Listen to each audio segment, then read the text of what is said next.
morning friends. Today we will start the fourth part of chapter 8 motion of class 9th. अभी तक अपन ने 3 part complete किए हैं। Starting में speed, velocity, distance, displacement, acceleration, इसके बारे में मैंने बताया।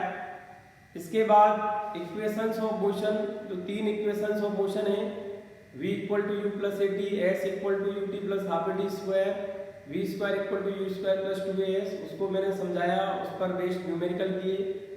लास्ट क्लास के अंदर ग्राफिकल रिप्रेजेंटेशन, किस टाइप से ग्राफ ड्रॉ किए जाते हैं, distance oblique displacement versus time, 3 special cases के अंदर अपन ने ग्राफ ड्रॉ किए। इसके अलावा इसके बाद जो है speed oblique velocity versus time के ग्राफ अपन ने ड्रॉ किए। 4 केसेस के अंदर अपन ने ग्राफ ड्रॉ किए। ग्राफ का जो रोल है, ग्राफ का यूज करके जो इक्वेशन ऑफ मोशन अपन ने पढ़ी है उनको अपन डिराइव करेंगे।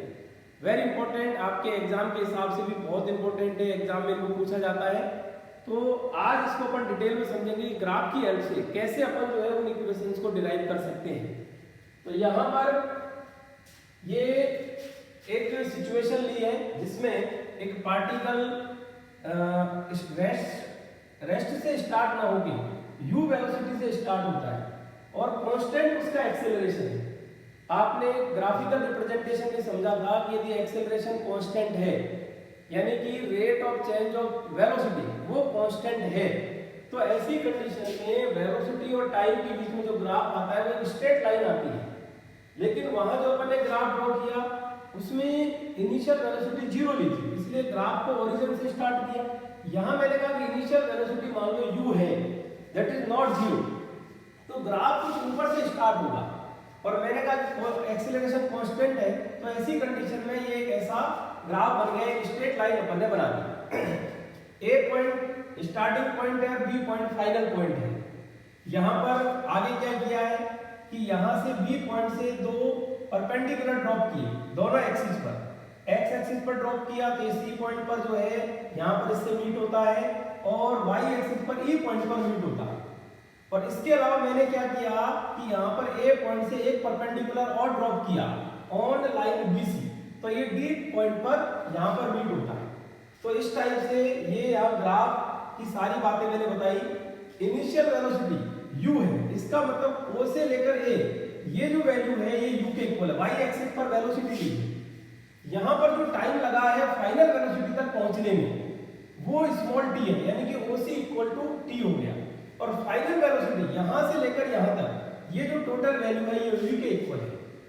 Initial velocity OA equal to u, final velocity BC, ये B से लेकर C तक ये v है। Time taken in change in velocity, इस वेलोसिटी में जो टाइम लगा चेंज होने में वो टाइम x एक्सिस पर है, वो अपन ने कहा स्मॉल t है, यानी कि OC की वैल्यू स्मॉल t है। अब देखिए अपन इसकी फर्स्ट इक्वेशन का डेरिवेशन करते हैं। एक्सीलरेशन का रिलेशन आप जानते हैं कि change in velocity upon time interval. Change in velocity आपने देखा कि चेंज इन वेलोसिटी ये तो टोटल है, ये इनिशियल है, तो चेंज इतना हुआ, ये vd है तो इसको मैंने vd लिख दिया, vd अपॉन OC, ये इंटरवल जो टाइम इंटरवल है वो OC है, तो vd अपॉन OC हो गया। इसके बाद BD को अपन क्या लिख सकते हैं, BD को BC माइनस का CD या DC, BD equal to BC, ये तो टोटल हो गया, और माइनस का DC, यदि इसको माइनस कर देंगे तो BD आ जाएगा, और अपॉन OC, ये अपन ने लिखा। अब BC this is parallel to OA, तो DC की जगह पर OA लिख सकते हैं, और यहाँ पर हो गया BC minus OA upon OC, और A इक्वल टू, अब देखिए BC जो है दैट इज v, ये v के इक्वल है, और OA ये u के इक्वल है, तो ये यहाँ पर v minus u by T, यहाँ पर एक इधर मल्टीप्लाई कर दिया t से, तो v minus u equal to 80 और v equal to v plus 80। This is the first equation. मुझे लगता है कि आपको समझ में आ गया होगा। इसके बाद अपन आगे बढ़ते हैं डेरिवेशन ऑफ सेकंड इक्वेशन। आपको इक्वेशन पहले से पता है s equal to ut plus half a t square, तो माइंड में फिट होना चाहिए कि अपन को इस इक्वेशन तक पहुंचना है। अब s डिस्प्लेसमेंट है, और ये आपने लास्ट क्लास में सीखा था कि area under velocity time graph या speed time graph that is called displacement of the distance, यानी कि अपन को एरिया निकालना है। क्या निकालना है? एरिया। अब आप इजीली इसकी लीजिएगा, एरिया निकाल सकते हो। ये एरिया यदि आपने निकाल लिया तो एस का रिलेशन आ जाएगा। फिर उसमें आप देखेंगे कि अपन को equation s equal to u t plus half a t square तक पहुंचना है, तो वो माइंड में अपने फिट रहना चाहिए। अब देखिए यहाँ पर यदि अपन इसका एरिया निकालेंगे तो displacement equal to area under velocity times graph, और डिस्प्लेसमेंट इक्वल टू, अब इसका जो एरिया है इसको दो पार्ट में अपन ने डिवाइड कर लिया, एरिया ऑफ ट्रायंगल, एक तो ये वाला एरिया और दूसरा ये वाला एरिया। तो ट्रायंगल का एरिया क्या होता है, ट्रायंगल का जो एरिया है वो होता है हाफ बेस इनटू हाइट। तो देखिए यहाँ पर इस ट्रायंगल का जो एरिया है हाफ बेस का मतलब हो गया एडी और हाइट का मतलब हो गया बीडी, ये मैंने यहाँ पर लिख दिया, plus area of rectangle OADC, rectangle या अपन कहेंगे स्क्वायर ओएडीसी, तो स्क्वायर का सॉरी रेक्टेंगल और अपन कहेंगे पैरेललोग्राम, तो इसका जो एरिया होता है वो होगा अपना बेस इनटू हाइट या लेंथ इनटू विड्थ। तो लेंथ अपन ने कहा ओसी और विड्थ हो गई ओए, तो ओसी इनटू ओए।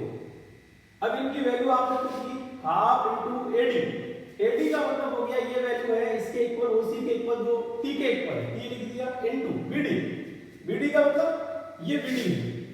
अब बीडी की वैल्यू क्या है ये आपने यहां से लिखी है, बीडी जो है यहाँ पर v minus u by t है, तो ये सॉरी v माइनस यू है, BD equal to v minus u, तो v माइनस यू ये bc माइनस vo, ये बीडी है, तो v माइनस यू और प्लस ओसी, ओसी का मतलब हो गया t और ओए, ओए का मतलब हो गया u। तो ये सारी वैल्यूज अपन ने पुट कर दी, इसके बाद सॉल्व किया 1/2 t और v minus u equal to 80 होता है, ये फर्स्ट इक्वेशन से आपने देखा है, v minus u equal to 80, ये यहाँ पुट कर दिया प्लस ut, तो ये हो गया ut, इसको पहले लिख दिया half 80 square.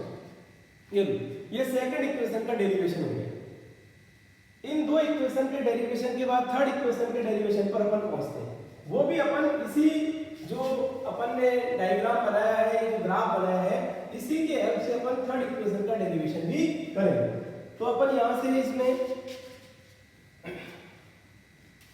Again upon area under the graph, जो डिस्प्लेसमेंट होता है वहीं से अपन स्टार्ट करते हैं। डिस्प्लेसमेंट अपन कह रहे हैं derivation of third equation,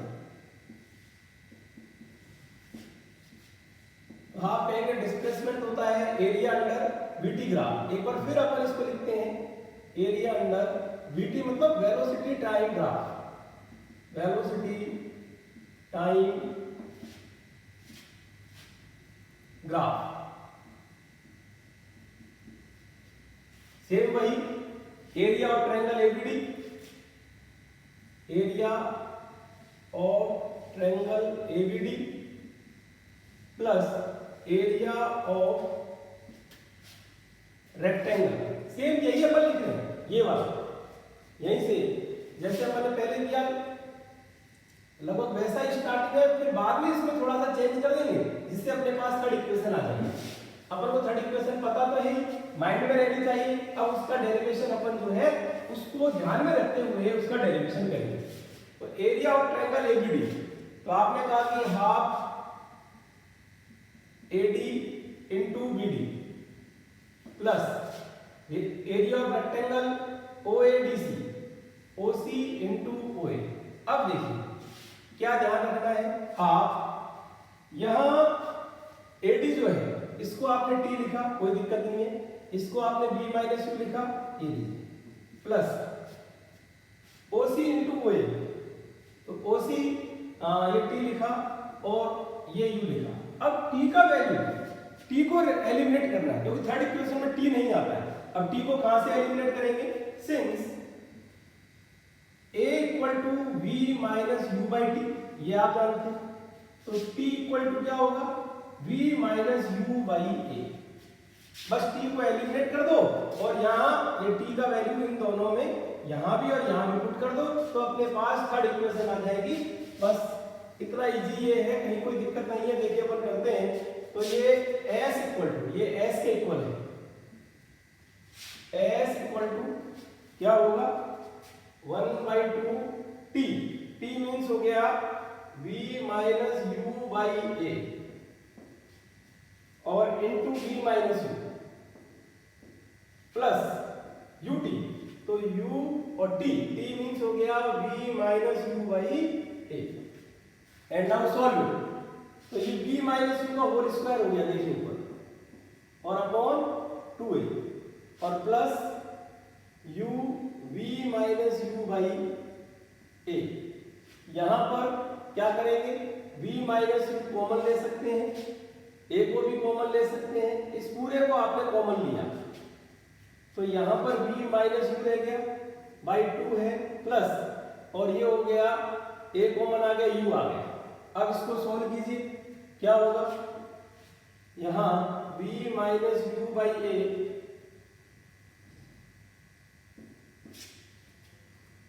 2 LCM लिया तो v minus you plus 2u, ये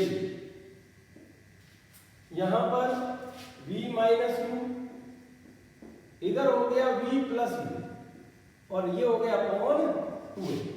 और देखिए इसके नेक्स्ट स्टेप में इसका आंसर आएगा, ये s यहाँ है, ये 2as हो गया और equal to v square minus का u square, a plus v a minus v, और फाइनल अपना रिजल्ट आ गया v square equal to u square plus 2as। तो ये थर्ड इक्वेशन का यहाँ पर डेरिवेशन हो गया। तीनों इक्वेशन का डेरिवेशन अपन ने कर लिया। तीनों इक्वेशन का डेरिवेशन एग्जाम के हिसाब से बहुत इंपॉर्टेंट है। कहीं भी किसी स्टेप में दिक्कत हो तो आप दोबारा वीडियो को देखिए, समझिए, इजीली आपको समझ में आ जाएगा। इसके बाद इन तीनों इक्वेशन के डेरिवेशन के बाद कुछ न्यूमेरिकल अपन और करते हैं, इक्वेशन ऑफ मोशन पर बेस्ड। इक्वेशन ऑफ मोशन पर बेस्ड पहले भी अपन ने न्यूमेरिकल किए हैं, लेकिन दोबारा अपन ने डेरिवेशन किए तो कुछ न्यूमेरिकल और अपन करते हैं, जिससे कि अपन को और अच्छा समझ में आए कि किस तरीके से क्वेश्चंस यहाँ बनते हैं और कैसे उनको सॉल्व करना होता है। कुछ ऐसे क्वेश्चन अपन करेंगे जो पहले से थोड़े डिफरेंट हो, पहले जो अपन ने क्वेश्चन किए उससे थोड़ा सा डिफरेंट टाइप के क्वेश्चन करते हैं। जैसे a car is moving at a speed 90 km/h. If brakes are applied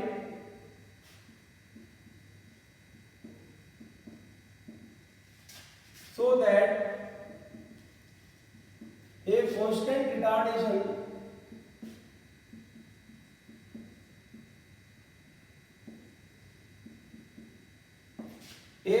retardation 5 meter per second square creates, then find number 1 distance covered by car before coming at rest,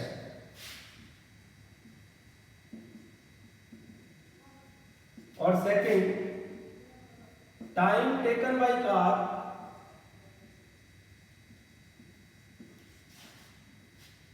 before coming at rest.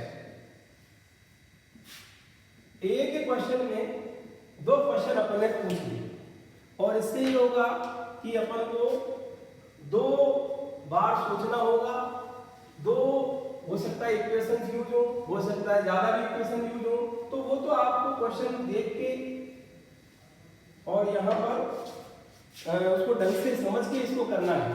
जो जो value आपको given है, initial velocity is given, solution में सबसे पहले initial velocity को आप लिखेंगे, दिस इज u 90 km/h। अब ये स्पीड km/h में दे रखी है, इसको फर्स्ट ऑफ ऑल मीटर पर सेकंड में अपन चेंज करेंगे। अब कैसे चेंज करेंगे, आप समझते हैं कि 1 किलोमीटर 1000 मीटर होता है, या मीटर लिख दिया, मीटर पर सेकंड में चेंज करना है, और 1 आवर इक्वल टू 3600 सेकंड होता है। अब इसको सॉल्व कीजिए, तो यहाँ पर डबल जीरो कैंसिल हुआ और आप देखेंगे 90 और ये हो गया 5/18, 2 5 जा 10 और 2 8 जा 16 36, 2 18 जा 36। तो इसको परमानेंट याद भी रखना कि km/h को मीटर पर सेकंड में यदि कन्वर्ट करते हैं तो 5/18 से मल्टीप्लाई करते हैं। अब ये वैल्यू अपने आप मीटर पर सेकंड में चेंज होगी। अब इसको सॉल्व कर लो, 18 5 या 90 और ये हो गया 25 मीटर पर सेकंड। ये इनिशियल वेलोसिटी है। ब्रेक लगाए तो यहाँ पर रिटार्डेशन आया। रिटार्डेशन का मतलब है नेगेटिव ऑफ एक्सीलरेशन। ये बात समझिए, यहाँ पर जो एक्सीलरेशन है वो नेगेटिव में आप लिखोगे, ये पॉजिटिव नहीं है, क्योंकि यहाँ रिटार्डेशन है, स्पीड डिक्रीज हो रही है, तो we will take negative sign -5 metre पर सेकंड। ये याद रखने की बात है। अब आप जो इक्वेशन लगाइए, आपको पूछा है distance covered by car before coming at rest. First equation यदि अपन सोचेंगे तो उसमें टाइम आता है, अभी तक टाइम अपन ने कहीं निकाला नहीं है तो नहीं हो पाएगा। सेकंड इक्वेशन करेंगे तो उसमें भी s = ut + ½ t स्क्वायर है। फिर क्या करें, थर्ड इक्वेशन का यूज करते हैं। यही आपको सोचना है। अब फर्स्ट क्वेश्चन को करने के लिए मैंने थर्ड इक्वेशन का यूज किया, u² + 2as। फाइनल स्पीड, इसमें देखो v का वैल्यू क्या होगा, यहाँ पर बिफोर कमिंग एट रेस्ट, यानी कि फाइनली कार रेस्ट पर आती है, इसका मतलब फाइनल वेलोसिटी 0 है, ये आपने 0 पुट कर दिया। u का वैल्यू ये अपने पास 25 आया है। a को यहाँ पर नेगेटिव रखना है, नेगेटिव में इसकी वैल्यू यहाँ पर है -5 और s आपको निकालना है कि कितना डिस्टेंस ये कवर करेगा। ये भी अब सारी वैल्यू नॉन है, केवल s अननोन है, तो इसको अपन इजीली सॉल्व कर सकते हैं। ये माइनस का 10 हुआ, s इसको लेफ्ट साइड में लेके आएंगे, 10s प्लस में हो गया, और ये 25 का स्क्वायर 625। तो यहाँ जो s की वैल्यू आएगी before coming distance covered by car before coming at rest, s = 625/10। इसका मतलब s की वैल्यू हो गई 62.5 मीटर। ये इसका आंसर आ गया। अब सेकंड क्वेश्चन पर अपन पहुंचते हैं। Time taken by car before coming at rest. अब आप इसको फर्स्ट इक्वेशन से भी कर सकते हो, सेकंड इक्वेशन से भी कर सकते हो, ऐसा कुछ नहीं है। क्यों? फर्स्ट इक्वेशन से इसलिए कर सकते हैं, v = u + at। फाइनल आपको पता ही है कि कार रेस्ट पर है, तो फाइनल वेलोसिटी 0 हो गई। u आपको गिवन है, a आपको पता है, टाइम निकालना है, टाइम आ जाएगा। सेकंड से इसलिए कर सकते हैं क्योंकि आपके पास डिस्प्लेसमेंट आ गया, s = ut + ½ t स्क्वायर। तो अपन s की वैल्यू पुट करके, u का वैल्यू पुट करके, और वहां पर जो है अपन टाइम निकाल सकते हैं। लेकिन आप खुद देख रहे हैं कि ये इक्वेशन थोड़ी सी बड़ी है, फिर इसमें टाइम का पावर 2 भी है, इसका मतलब इससे करना थोड़ा सा मुश्किल होगा। ये हो सकता है कि कैलकुलेशन में मिस्टेक हो जाए, तो अच्छा ये है कि अपन फर्स्ट इक्वेशन का यूज करें, तो ज्यादा इजी है। आप कर दोनों से सकते हैं, ऐसा कोई रेस्ट्रिक्शन नहीं है कि आप केवल फर्स्ट से ही करें, आप सेकंड से भी कर सकते हैं, लेकिन जिससे ज्यादा इजी है उससे कीजिए। फाइनल स्पीड जो है 0 है, इनिशियल स्पीड अपने पास है 25, a का वैल्यू नेगेटिव है, कितना 5, और टाइम आपको निकालना है, तो 5t = 25, तो t का वैल्यू अपने पास आ गया 5। तो time taken by car before coming at rest is 5 second. तो ये यहाँ पर एक क्वेश्चन हो गया। तो इस टाइप का क्वेश्चन अपन ने पहले नहीं किया था, इसलिए ये क्वेश्चन अब कर लिया। मुझे लगता है कि क्वेश्चन आपको समझ में आ गया होगा। अब आप जो है बाकी के इसमें क्वेश्चन कर सकते हैं। तो आज का लेक्चर अपन ये यहाँ एंड करते हैं। इसके अंदर मैंने आपको डेरिवेशन ऑफ ऑल 3 इक्वेशंस बताया, एक न्यूमेरिकल करवाया, इसको आप जो है अच्छी तरीके से प्रैक्टिस कीजिए, कहीं कोई दिक्कत नहीं है। Thank you very much.